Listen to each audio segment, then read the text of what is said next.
नौकर से मुआफ़ी।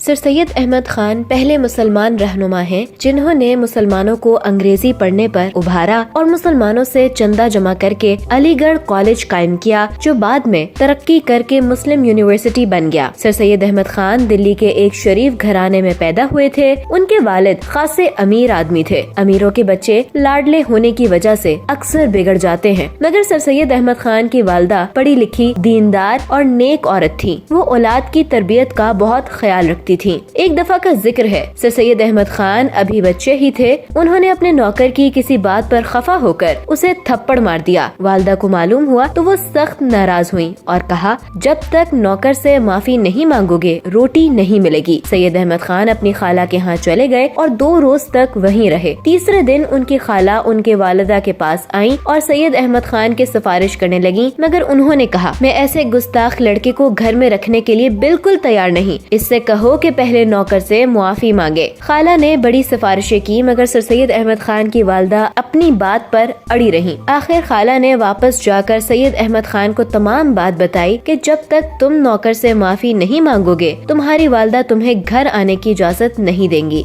सैयद अहमद खान ने जब ये देखा कि घर वापस जाने की कोई और सूरत नहीं, तो उन्होंने नौकर से माफी मांग ली। तब वालिदा ने उन्हें घर आने दिया। सर सैयद अहमद खान अपनी वालिदा की इस बात को जिंदगी भर नहीं भूले। बड़े होकर उन्होंने बहुत इज्जत और शोहरत हासिल की, मगर वो मुलाजमों और अपने से कम दर्जे के लोगों के साथ हमेशा खुश अखलाकी और नरमी से पेश आते और कभी किसी को शिकायत का मौका न देते।